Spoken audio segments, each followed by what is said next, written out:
Anda kembali menyaksikan segmen khusus Energy Corner dan masih bersama kami Mars Ega Lego Putra, Direktur Pemasaran Regional PT Pertamina Patraniaga di Studio CNBC Indonesia. Pak Ega, kita lanjutkan kembali dialognya di mana tadi kita berbicara di segmen sebelumnya terkait bagaimana secara konsepnya begitu ya subsidi tepat sasaran ini.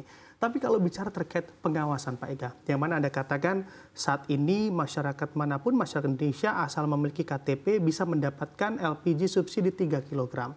Lalu bagaimana untuk memastikan bahwa memang NIK dalam KTP tersebut ini memang orang yang berhak mendapatkan LPG gas 3 kg milik Pertamina dan juga SDM? Iya, saat ini data yang masuk ke kami itu kita profiling transaksinya. Nah, kita ini sudah bisa melihat sesungguhnya secara rata-rata konsumsi LPG yang wajar itu seperti apa. Karena mayoritas masyarakat, misal contoh segmen rumah tangga. Oh, segmen rumah tangga ternyata mayoritas itu membeli LPG itu 5 tabung sebulan. Ternyata di situ. Segmen usaha mikro berapa? Oh, ternyata usaha mikro itu range-nya antara 15 sampai 25 tabung per bulan. Nah, berarti kalau ada transaksi-transaksi atau masyarakat yang membeli jauh di atas ini, nah ini kita harus mulai memberikan alert. Ini transaksi yang apa? Seperti itu. Tapi memang masih ada segmen pengecer. Yang mungkin dia segmen pengecer. Begitu segmen pengecernya kita bisa memilah-milah lagi atau mengevaluasi area-area mana atau behavior seperti apa, perilaku transaksi seperti apa yang sesungguhnya harus kita antisipasi agar kita bisa menekan penyelewengan-penyelewengan seperti itu. Memang saat ini belum ada pembatasan ataupun ketentuan-ketentuan yang lebih detail. Tetapi tentunya ketentuan ini akan dikeluarkan setelah evaluasi daripada behavior transaksi ini lengkap seperti itu. Nah, yang berikutnya juga dengan data yang dimiliki pemerintah, data lain, kami juga ada integrasi dengan data Kementerian PMK ya, Menko PMK tentang data P3KE. Jadi kita ada data dari mulai desil 1 sampai desil 7 sesungguhnya yang kita sudah terima. Nah, ini data ini sesuai strata ekonomi sosial masyarakat Indonesia. Nah, disitulah data ini akan kita matchingkan dengan data transaksi. Meskipun ini nanti kita mulai melihat, oh ternyata dari transaksi itu mayoritas sampai di desil berapa sih? Strata ekonomi level berapa yang bertransaksi di subsidi LPG 3 kg. Nah, ini nanti akan kami sajikan semuanya kepada pemerintah, agar pemerintah bisa melihat, oh pembelinya ini dia ada di strata ekonomi berapa. Apakah strata ekonomi tersebut masih layak atau pantas untuk diberikan subsidi atau tidak? Kalau pemerintah menyatakan masih pantas, berarti data desil tersebut masih kita akan masukkan. Apabila pemerintah melihat itu tidak pantas, nah berarti nanti akan ada pemilahan mana yang eligible dan mana yang tidak eligible, seperti itu. Oke, berarti saat ini masih dalam tahap pemantauan data begitu ya Pak Ega? Ya, kira-kira seperti itu. Oke, baik. Kalau misalnya sedikit bocoran juga untuk masyarakat luas begitu ya, kira-kira untuk ukuran masyarakat tidak mampu dan berhak ini di range apa? Ukurannya apakah gaji kah? Atau hal-hal lain yang kiranya juga bisa menjadi pertimbangan Pertamina dan SDM? Itu arenanya area di pemerintah ya. Pemerintah kan pasti akan punya ukuran-ukuran bagaimana mengukur tingkat strata ekonomi. Tentunya tidak hanya masalah gaji, mungkin juga spending dan lain-lain. Nah, ini tentu nanti kita akan tunggu saja karena penentuan kriterianya ini ada di pemerintah karena kami ini selaku badan usaha saja. Tapi kami menyiapkan sistemnya, menyiapkan datanya, menyiapkan profilingnya, bahkan behavior bagaimana bertransaksinya. Oke, baik. Sempat tadi ada katakan begitu ya, bahkan di merchant-merchant atau di pengecer, tingkat pengecer pun disiapkan aplikasi begitu ya untuk membeli. Nah, kalau misalkan kita lihat ada penyelewengan di sana, di tingkat pengecer misalnya saja membeli tanpa aplikasi, apakah itu juga bisa dimungkinkan terjadi, Pak Ega?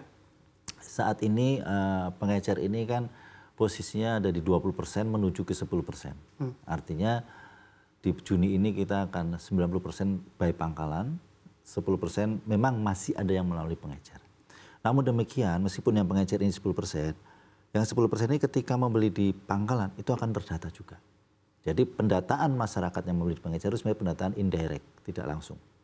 Nah, ketika ini nanti sudah selesai yang 90%, kita tinggal mencarikan solusi yang 10% ini. Karena 10% ini pangkalan yang dengan volume penjualan kecil-kecil sesungguhnya. Dibanding pangkalan ya, ini volume pengecer kan lebih kecil. Cuman memang pengecer ini juga mungkin lokasinya dekat dengan warga seperti itu, sehingga cukup membantu seperti itu. Jadi saat ini dia didata, tapi indirect. Indirect itu maksudnya yang didata pengecernya. Seperti itu. Oke. kita update juga dan berusaha mengupdate bagaimana sih untuk jumlah dari penyerapan gas LPG 3 kg hingga saat ini, Pak Ega? Ya, jadi ini sebetulnya kalau kita berbicara penyerapan ini, kita harus melihat bagaimana segmentasi LPG dan bagaimana realisasinya. Saat ini pengaturan tentang segmentasi LPG itu sesuai Perpres 104/2007, di mana di situ segmentasinya ada 4 tadi. Nah, segmentasinya itu nggak diperkecil, masih sama. Berarti kalau segmennya sama, demandnya akan terus naik. Akan terus naik karena segmen tidak ada persempitan, karena jumlah populasi bertambah. Nah, kalau kita ngelihat tren 3 tahun terakhir itu, sebetulnya kuota LPG itu tidak bertambah. 2022 8 juta metrik ton, 2023 8 juta metrik ton, 2024 ini naik sedikit 8,03 juta metrik ton. Artinya kita mencoba menahan pertumbuhannya dengan segmentasi yang masih sama. Nah, ini sebetulnya kalau kita ngikutin tren sebelumnya, ini tren pertumbuhannya bisa sampai 5-8%. Tapi sesungguhnya kita 3 tahun terakhir itu kita mencoba menahan pertumbuhannya antara di angka 1-2%. Seperti itu. Sebetulnya dari sisi growth-nya ini berkurang penggunaannya. Nah, mudah-mudahan ini nanti bisa kita terus implementasikan dengan baik. Kalau kita ngelihat tren subsidi LPG kemarin dari 2022 ke 2023 juga turun kan, dan ini juga merupakan salah satu upaya yang kita lakukan seperti itu. Oke, baik. Ini kan tujuannya kalau kita cermati adalah subsidi tepat sasaran. Ada atau tidak sih Pak Ega kiranya hitung-hitungan yang mana juga akan menekan cost begitu ya pemerintah dalam menyalurkan APBN ataupun APBN di subsidi energi ini? Ya, kalau hitung-hitungan secara subsidi LPG, tadi sudah saya sampaikan ada penurunan di 2022 ke 2023 ya. Kita lihat nanti di tahun 2024 seperti apa. Tapi yang jelas ruang untuk masyarakat yang mempunyai niat tidak baik penggunaan LPG subsidi ini itu menyempit ruangnya. Yang tadinya kan kita tidak pernah tahu siapa sih yang beli dan bagaimana dia cara beli, sehingga kalau ada yang menyalahgunakan itu kita jadi sulit melakukan tracingnya. Kalau sekarang ini kita sebetulnya bisa melihat indikasinya. Oh, ini ada transaksi yang tidak wajar di sini. Oh, ini ada transaksi tidak wajar di sini. Seperti itu mulai kita berikan red flag gitu, sehingga nanti kita bisa melihat tadi ditanyakan apakah ini tepat sasaran atau tidak. Nah, ini yang mungkin indikasi yang dalam tanda kutip red flag ini yang mungkin harus kita cermatin. Gitu. Oke, baik. Nah, ini transaksi tidak tepat sasaran tentunya sudah bisa dipetakan begitu ya. Lalu apakah juga hal-hal yang terjadi, fenomena yang terjadi di lapangan seperti membeli gas LPG 3 kg ternyata ditimbang hanya 2 kg, ini juga sudah bisa dipetakan Pak Ega? Oh sudah, itu sebenarnya case-nya berbeda ya. Jadi masyarakat ini kalau di pangkalan juga bisa mencoba nimbang di pangkalan begitu, nanti dia tidak 8 kg ya, karena kan itu tabung kosongnya 5 kg, isinya 3 kg sehingga total 8 kg. Minta aja untuk ditimbang, kalau di situ ternyata volumenya nggak 8 kg, dikembalikan saja di pangkalan tersebut. Oke, baik. Kalau dari aspek distribusinya Pak Ega, karena memang beberapa wilayah juga mengeluhkan bahwa di daerahnya ini sulit untuk mendapatkan gas LPG 3 kg. Bagaimana update distribusi atau strategi pendeliveran dari gas LPG 3 kg ini agar sampai di masyarakat dengan cepat? Ya, ini sebetulnya case tentang keluhan availability produk di pangkalan ini berbeda-beda. Memang ada yang area yang remote. Area yang remote tentunya kita perlu melakukan distribusi itu multimoda. Kadang menggunakan jalur darat, kita oper ke jalur transportasi air lagi, habis itu kita oper lagi ke jalur darat, seperti itu. Nah, ini tentunya perlu waktu yang cukup panjang sehingga kita harus mengatur kapan masyarakat membeli, kapan barang itu tiba, seperti itu ya. Kadang ini harus match sehingga masyarakat membeli itu ada jadwalnya, jadi seperti itu. Tapi ada juga yang sifatnya karena demand yang tiba-tiba melonjak naik di suatu tempat karena ada kegiatan yang sifatnya nasional, misalnya, itu mudah. Misalnya Idul Adha gitu ya, itu kan nasional, itu kita bisa melihat antisipasi secara nasional. Tapi ada kegiatan-kegiatan yang lokal, misalnya tiba-tiba ada kegiatan khusus di suatu daerah, itu kan berarti tidak nasional di tempat tersebut. Nah, sehingga distribusi kita harus kita arahkan ke situ. Nah, yang agak sulit itu ketika ada beberapa pihak ya, saya sampaikan, yang tadinya bisa membeli dengan mudah karena untuk kebutuhan tertentu dalam konteks mungkin kan begini, segmen Horeca ini kan sesungguhnya bukan segmen yang diatur untuk pembelian LPG subsidi. Nah, mungkin karena kebutuhan masyarakat di situ juga tiba-tiba meningkat dan kebutuhan untuk di segmen Horeca ini meningkat. Nah, di situ terjadi kebutuhan yang saling mengambil nih untuk subsidi LPG subsidi ini. Nah, disitulah yang harus kita sampaikan bahwa untuk segmen Horeca ini sebaiknya memang seharusnya itu membeli LPG yang non subsidi. LPG non subsidi ini sebetulnya juga ada di outlet-outlet modern outlet kita seperti itu. Nah, kalaupun masih ada kesulitan, kita menyediakan call center di call center Pertamina di 135 untuk masyarakat menyampaikan apabila ada keluhan untuk LPG yang subsidi ini terjadi mungkin shortage di suatu tempat. Namun juga apabila masyarakat sebetulnya tahu, misalnya saya itu tidak berhak membeli LPG subsidi, tapi saya kemana nih beli LPG non subsidi? Itu juga bisa telepon ke 135 untuk delivery. Jadi untuk LPG yang non subsidi itu kita ada layanan antar ke masyarakat, sehingga itu sebetulnya untuk memberikan solusi kepada masyarakat yang sebetulnya tidak berhak mendapatkan subsidi, dia bisa telepon ke call center 135 untuk kita antar. Oke, baik. Ini menarik Andi kita membahas terkait subsidi begitu Pak Ega di pagi hari ini, yang mana kemarin kami juga sempat mengamati bahwa Menko Luhut ini berbicara kepada awak media yang mana menjelaskan bahwa masih banyak BBM subsidi yang tentunya juga tidak tepat sasaran. Nah, ini bagaimana respon dari Pertamina?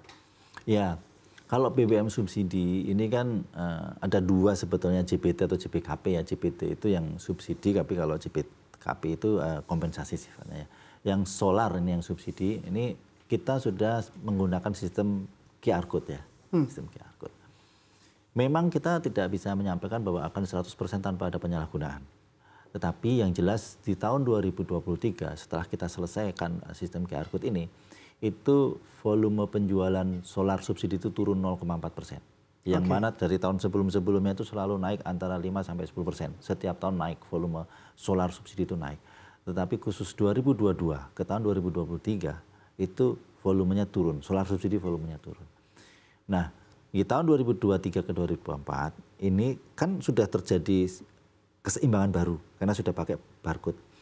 Dan segmentasinya masih sama loh. Ini belum ada pengetatan segmentasi di solar subsidi juga ya, belum ada. Itu growth-nya tertahan, naik, masih ada naik 2023 ke 2024 naik, tetapi tidak sebesar growth sebelum-sebelumnya gitu. Tapi kalau 2022 ke 2023 itu 2022 tanpa barcode, 2023 dengan barcode. Nah, itu terjadi perubahan yang cukup signifikan dari sisi realisasi, itu turun 0,4%. Nah, 2023 ke 2024 kondisinya sama-sama pakai barcode nih. Nah, kita ngelihat ini ada perlambatan pertumbuhan, kecuali ada intervensi segmentasi pengguna ya, seperti itu.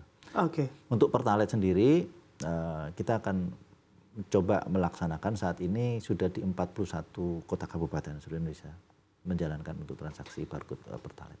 Oke, untuk Pertalite khususnya kendaraan roda 2 begitu ya? Roda 4 yang kita data roda 4. Oke, dia roda 4. Tapi juga dikatakan oleh Menko Luhut ini di mana sebetulnya Pertamina sudah memiliki data atau database terkait siapa yang berhak untuk menikmati BBM subsidi ini.